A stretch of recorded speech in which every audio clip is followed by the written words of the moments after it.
Hi everyone, I'm Francisco. Thank you to Stacy and Joseph for organizing this standalone.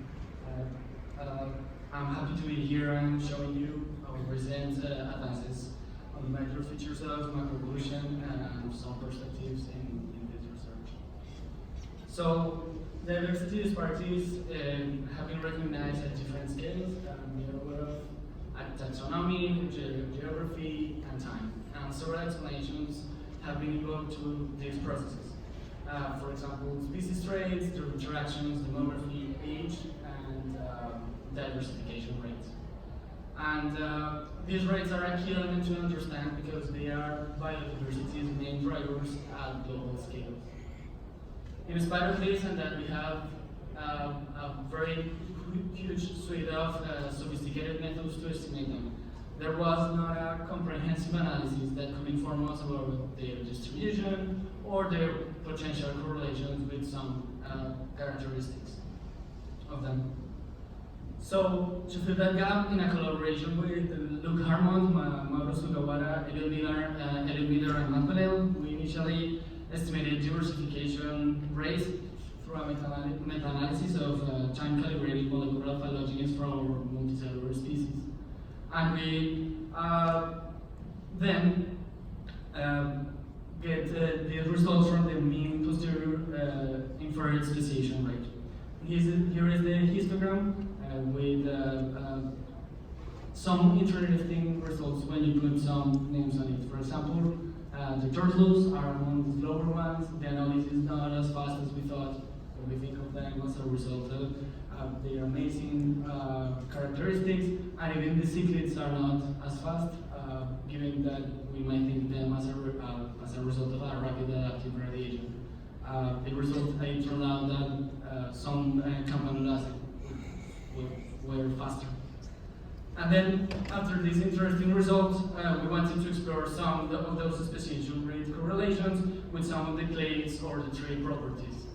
And several of those comparisons were done before, I've been comparing before, but this time we reflect and we figure out something interesting that happened with this weird stuff that Joseph told us, and it's time. Here is the clade's age on the y-axis, on the x-axis, sorry, and the inferred speciation rate on the y-axis. The instead is in the log scale. And we found, as you can see, a negative time-dependent relation between the clade age and the speciation rates, which is some result that is not new, but is a little bit kind of odd. So we decided to explore again this relation, but this time with the extinction rates. And the pattern was the same. But as you might know, there are some issues with extinction rates estimation using phylogenies.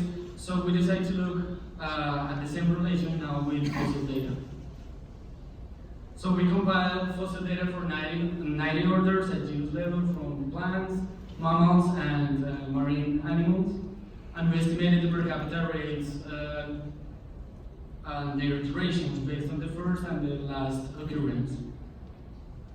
Here we have origination of the penalty and extinction of penalty and the rates, and they are compared with the duration clade interval, and also the inset is in the level of scale, and as you can observe, there is also a negative correlation. So putting together both phylogenies and fossils reveal a time-dependent diversification rates.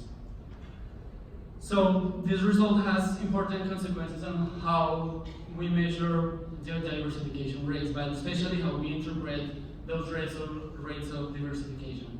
This implies that it is not informative to use constant rate estimators and to compare them, the rates with clades that have different ages.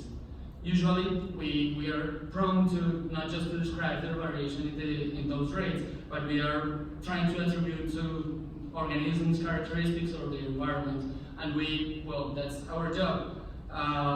But given our results is that given almost any feature that recently has evolved will be likely associated with diversification increase. For example, this great paper from Hrabowski and collaborators, among other amazing stuff that you should check, It shows that, for example, clays that inhabit high latitudes are speciating faster, and they are depicted in red. But as you can see, most of those clades are also the younger ones. So we also were reflecting on this, and we were thinking that this time dependency is adding to a list of another observed trends that we haven't been able to completely fully understand or explain in the tree of life. And just to name some of them, like phylogenetic imbalance, the fractal light or self-similarity in the traits, and the acceleration towards the present. So we were looking for some models and their processes that could explain this phenomenon that I just described you, and we came across with several potential candidates. For example, taxon cycles, the pulse model of diversification that could, for example, appear for femoral speciation process or a diversity dependence process too. But with these processes, we have not several non-exclusive model explanations, so we couldn't map what was going on. So we wanted to see those commonalities now in a new unifying way, trying to, instead of focusing on what can we or how can we explain this phenomenon, we want to relate what can relate them across the tree of life. So our goal is also, from a empirical way, is to revisit and update the tree of life features and how now with bigger and better trees. And the hope is that with those new features, we enable ourselves to create more realistic models and what we are trying to explain with them.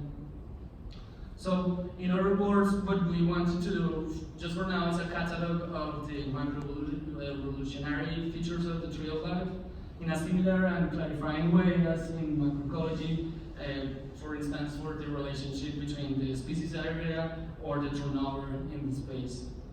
With those clear phenomena, again, our idea is to create some general targets to improve and develop further process-based models and more realistic too. So for now, we have curated 7 of the most recent calibrated megaphylogenies with thousands of tips from a wide range of organisms, animals, plants, fungi, and more trees are coming to the dataset. And what we wanted to do was to explore the potential signatures on those phylogenies and their commonalities, and for that we calculated several metrics related to trees in balance, shape, diversification dynamics, and the phylogenetic space. And just to be on the same page, let me tell you something about the phylogenetic space or phylospace, which is a multidimensional representation of the tree's shape, structure, and dynamic, and it can be understood as the morphospace, where the body's characteristics of an organism are summarized. And in this phylogenetic version that we are using each point of the tree, the phylospace, is determined by 3 measurements extracted from the modified graph population. They are the phylogenetic expansion, the phylogenetic tipedness, and the branch length heterogeneity. Well, I'm going to show you some preliminary results from our sampling, one of our 4 sampling schemes. And with those sampling schemes, we were just trying to isolate and look at those invariable patterns on a big scale. So this is the age slicing. So we took each one of those trees and we sliced them by intervals of 5 million years, and we estimated these metrics that I mentioned. Here I'm showing you the relationship between the relative age of those trees and the imbalance metric for those trees, and the color codes are for different taxons. And the interesting result here is that the imbalance increases with relative age and with tree size. But there is, it increases until a certain extent. later on it just gets flat and it gets saturated. Also, it is worth to mention that even though there are some variations that you can observe, most of those clades have the same tendency. And we can see also that with the shape statistics on those trees, that also scales with relative age and the size of the trees. And here again, most of the clades follow the same path and have the same tendency. Here I'm showing you the phylo space in 3D. Each circle is one tree portion from those slices. Their size are proportional to the tree's number of tips, and the color depicts their age. Clade trajectories, as you can see, might be idiosyncratic, but they are pretty close together. They are tied, just using a particular portion of the whole phylo space. So for now, we can say that we have described some phylogenetic summary statistics and their variation, and their potential correlations, and among those features in the tree of life, well, one of those would be that diversification rates are time dependent, and that there is a defined multidimensional phylogenetic space where the lineages follow a consistent trend, no matter their taxonomic identity.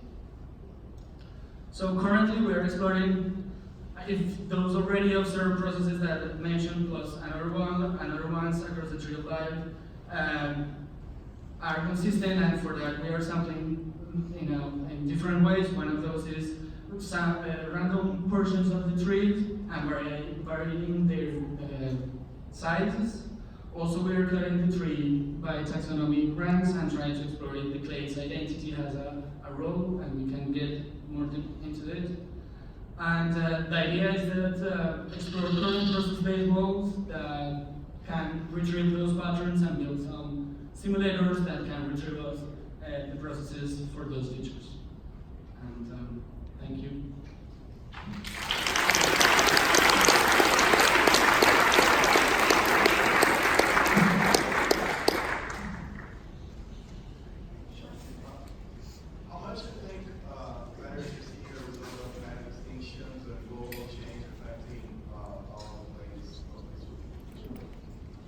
So the question is how much do you think matters? Sorry, my voice is. You're observing a result possibly of mass extinctions and other processes that are not continuous throughout the ages of those places that are affecting all of them. so that the rates have been heterogeneous through time. Good. Yes, we fit models of varying heterogeneous rates, and we simulated trees, and the signal was the same. So even though that might have that it's a possible explanation, the models retrieve the same thing. So it's consistent. Thank you. Yeah, I was just going to ask if I can vary rate in that one. So you try to explore how much treatment can actually reduce the tree balance shape, because the most balance tree we observe for like you put the viruses where there's constant like filtering process. Sorry, I didn't get it. So I'm saying you're showing